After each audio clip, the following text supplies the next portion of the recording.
Hurmatli dehqonlarimiz, bu hammaga taniqli bo'lgan o'zimizni stress sharoitligi qo'pol qilib aytsa, tepkilab o'stirsa ham o'sadigan gibridimiz teka duruk navimiz bo'ladi.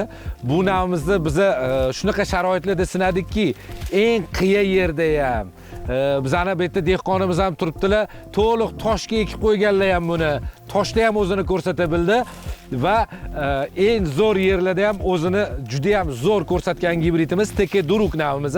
Endi bu bo'yicha o'zligidan ham bir go'zalligini so'rab o'tsak. Evet abi. Teka doruk hakkında biraz bize bilgi verseniz. Merhaba. TK Doruk tanelik olarak Türkiye'de tescil edilen bir çeşit. Özellikle 20-22 ton hektara verim verebilen potansiyele sahip bir çeşit. En önemli özelliklerinden birisi zor şartlarda da bu yüksek verimini sağlayabiliyor.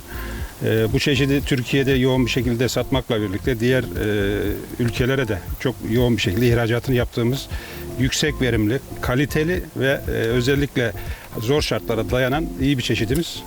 Bu şekilde yani özellikle Özbekistan'da da farklı yerlerde de çok güzel sonuçlar aldığını görüyoruz, memnun oluyoruz.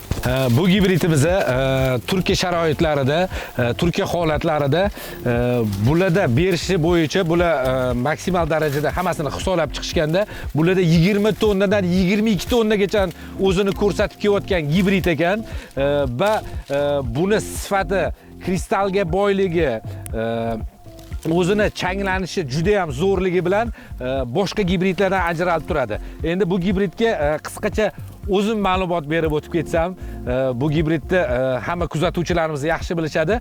O'zim juda yoqtirgan gibrid. Bu Giliatrotniy oilasiga mansub tikka barg.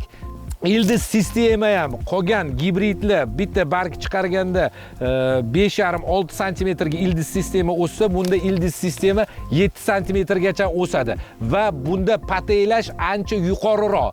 Pataylagandan keyin yerdan berilgan makro elementlarni qolgan gibridlarga qaraganda 30% ko'proq yerdan torta biladi va ko'chatga yetkazib beradi. Ko'chatga yetkazib bergandan keyin bu barglarda, kletkalarda tez parchalanib, zapasni juda ham tez tarzda ola biladi bu gibrid.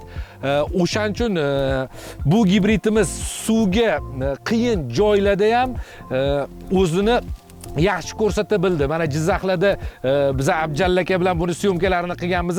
Bitta suv bilan ham 11 tonnagacha don bergan gibridimiz shu bo'ladi. Bizda eng qiyin holatlarda 9, 10, 11 tonna hosil beryapti. Buni nimagaligini bilsak bo'ladi. Turkiyada bu o'zingizlar eshitosizda 20-22 tonnagacha natija ko'rsatadigan gibrid ekan. Bu bizani o'zimizning holatda chempion bo'lib qoladigan gibridlardan biri. Bizani mana misol mutaxassislarimiz shu yoqqacha kelib bizga shunchalik tarzda gibridlarimiz bo'yicha yordam berishib, kerakli maslahatlarni yana berib o'tishganligiga bularga kattakon rahmat. Xudo xolasa biza eshitishimiz bo'yicha hozir sinov uchastkasida bizada yana 2,5 mingga yaqin navlarimiz sinovda ketyapti.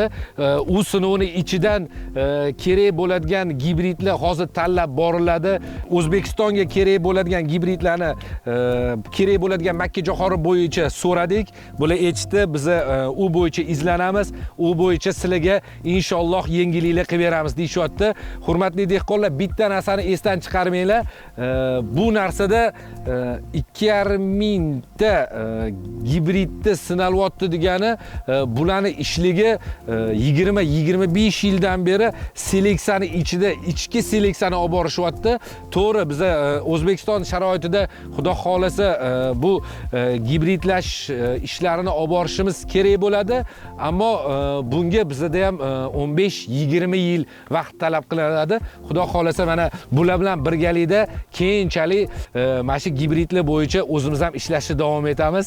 Bulardan o'zimizga kerak bo'lgan ilmlarni juda zo'r tarzda olib, biz fermerlarimizga yetkazib beramiz. Fermerlarimiz ham xursand, biz o'zimiz ham xursand.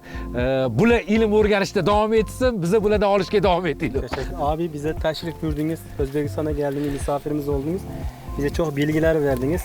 Biz sizden aldığınız bilgileri çiftçilerimiz, dehqonlarimizga yetkazyapmiz. Sizlere çok teşekkür ederim. Biz de bu hem organizasyon için hem de buradaki çalışmalar için arkadaşlarımıza çok teşekkür ediyoruz. Biz de Tarex olarak Türkiye'de özellikle mısır tohumu konusunda ıslah Ar-Ge tarafına çok yoğun bir şekilde çalışmalarımızı artırarak devam ediyoruz. Sadece bu çeşitlerle kalmayacağız. Çok yakın zamanda çok daha iyi çeşitlerle, çok daha hassas noktalarda dahi hitap edecek çeşitlerle yoğun bir çalışma tempomuz olacak. Bunda da bizi tekrar bu misafirperverliğiniz için biz teşekkür ederiz. Çok sağ olun. Rahmat, biz ham sizlardan xursand bo'ldik. Biz keldik, bizni mehmon qildilaring. Mana shuncha organizatsiya qilib, etkab olib keldilaring. Biz ham sizlar aytgandek ilmimizni oshirib, biz sizlarga ko'proq destek yordam berib harakat qilishga harakat qilamiz. Bizani kuzatishda davom etinglar. Rahmat.